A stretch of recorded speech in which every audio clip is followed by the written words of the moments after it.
is I think it would be a terrible mistake for many, many reasons for the United States virtually unilaterally to get involved in the war in Syria or re-involved in the war in Iraq.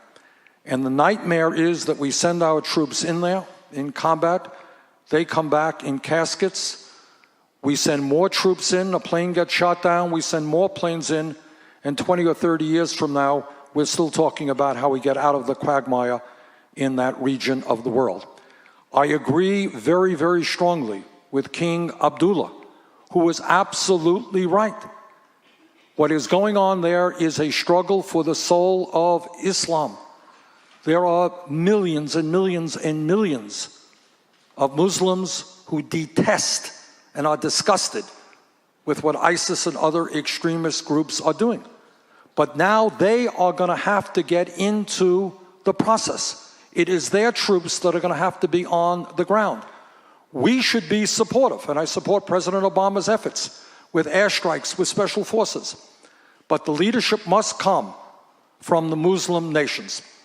In terms of how we protect our country, obviously, we have got to be super vigilant against terrorist attacks. I know there's a lot of discussion about refugees. Let me say a word on that. I am not happy to hear what I have heard in recent days about people who are talking about going into or maybe closing down mosques in America. I'm not happy about hearing that we should close our borders to men, women, and children who have been displaced, driven out of their homes because of terrorism.